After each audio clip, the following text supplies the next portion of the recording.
ನಾನು ಫಿಸಿಯೋಥೆರಪಿ ತೊಗೊಂಡಿದ್ದ main reason ಏನು ಅಂತಂದರೆ ನಂಗೆ 9 ಟು 5 ಜಾಬ್ ಬೇಡ ಅಂತ. ಬಟ್ ಲೈಫ್ ಲೇಟ್ಲಿ ಹೆಂಗಾಗ್ಬಿಟ್ಟಿದೆ ಅಂದರೆ 9 ಟು 5 ಥರನೇ ಆಗ್ಬಿಟ್ಟಿದೆ. ನಾನು 9:00ಗೆ ಮನೆಗೆ ಬಿಡ್ತೀನಿ, ಮತ್ತೆ 9:00ಗೆ ಬಂದು ಮನೆಗೆ ಸೇರ್ತಾ ಇದ್ದೀನಿ. ಬೇರೆಯವ್ರು ಹೇಳೋ ತನಕ ನನಗೆ ರಿಯಲೈಸೇ ಆಗಿಲ್ಲ ನಾನು ಫುಲ್ ಡಲ್ ಆಗಿಬಿಟ್ಟಿದ್ದೀನಿ, ವೀಕ್ ಆಗಿಬಿಟ್ಟಿದ್ದೀನಿ ಅಂತ. ಇವತ್ತು ಸಡನ್ನಾಗಿ ನಮ್ಮ ಮ್ಯಾಮ್ ಕರೆದ್ಬಿಟ್ಟು, "ಏನಾಗಿದೆ ನಿನಗೆ? ಯಾಕೆ ಇಷ್ಟೊಂದು ಡಲ್ ಕಾಣಿಸ್ತಿದ್ಯಾ? ಫುಲ್ ವೀಕ್ ಆಗೋಗ್ಬಿಟ್ಟಿದ್ಯಾ?" ಅಂತ ಕೇಳಿದ್ರು. ಅದಾದಮೇಲೆ ನಾನು ಕ್ಲಿಪ್‌ನ ತೊಗೊಳ್ಳೋ ನೆಪದಲ್ಲಿ ಒಂದು ಶಾರ್ಟ್ ತೊಗೊಂಡು ನನ್ನ ಮುಖನ ನಾನೇ ನೋಡಿದೆ. ದೆನ್ ಐ ರಿಯಲೈಸ್ಡ್ ತುಂಬ ವೀಕ್ ಆಗಿಬಿಟ್ಟಿದ್ದೀನಿ ಅಂತ. ತುಂಬ ದಿನದಿಂದ ನಾನು ಬ್ಯಾಂಗ್ಳೂರ್ಗೆ ಹೋಗಿ ಇಷ್ಟ ಆಗದಿರೋ ಒಂದೇ ಒಂದು ಥಿಂಗ್ ಅಂತಂದರೆ ದಿಸ್ IT ಜಾಬ್. ಎಲ್ಲರೂ ಅವ್ರಿಗವರೇ ಬ್ಯುಸಿ ಇರ್ತಾರೆ ಗುರು. ಅದು ನನಗೆ ಇಷ್ಟ ಇರಲಿಲ್ಲ. ಸೊ ಐ ಥಾಟ್ ಮೈಸೂರಲ್ಲಿರೋದು ಎಷ್ಟು ಚೆಂದ ಅಲ್ವಾ, ಎಲ್ಲರೂ ಒಬ್ರಿಗೊಬ್ರು ಕೇರ್ ಮಾಡ್ತಾರೆ ಅಂತ.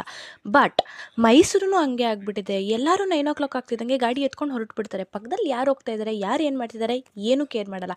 ಈವನ್ ಇಫ್ ಏನೋ ಆಕ್ಸಿಡೆಂಟ್ ಆಗಿದ್ರೂ ಅವ್ರದ್ದು ಮಜ್ಬೂರಿ ತುಂಬ ಬೇಗ ಹೋಗಬೇಕು ಅಂತ. ಸೊ ಇದೆಲ್ಲ ಯೋಚನೆ ಮಾಡ್ಕೊಂಡು ನಾನು ಕಾಲೇಜಿಂದ ಮನೆಗೆ ಬಂದೇ ಬಿಟ್ಟೆ. ನಮ್ಮಮ್ಮ ಟೀ ಮಾಡಿಕೊಟ್ರು, ಅದಾದಮೇಲೆ ಬ್ರೆಡ್ ಆ್ಯಂಡ್ ಜಾಮ್ ಕೊಟ್ಟರು. ಅದಾದಮೇಲೆ ನನ್ನ ಮುಂದೆನೇ ಈ ಪಾಪ ಜೊತೆ ಆಟಾಡ್ತಾಯಿದ್ರು. ನನಗೊಂದು ಸ್ವಲ್ಪ ಜಲಸ್ ಆಯಿತು.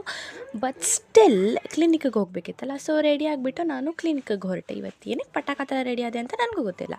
ಅದಾದಮೇಲೆ ಈ ಹುಡುಗ ಬಾಯ್ ಮಾಡ್ತಾಯಿದ್ದ, ಅವನ ಹತ್ರ ಬಾಯ್ ಮಾಡಿಸ್ಕೊಂಡು ಕ್ಲಿನಿಕ್ಕಿಗೆ ಹೋಗಿ ಮತ್ತೆ ವಾಪಸ್ ನಾನು ಮನೆಗೆ ಬಂದೆ. ಇವತ್ತು ನಿಜವಾಗ್ಲೂ ತುಂಬ ಸುಸ್ತಾಗಿಬಿಟ್ಟಿತ್ತು. So good night.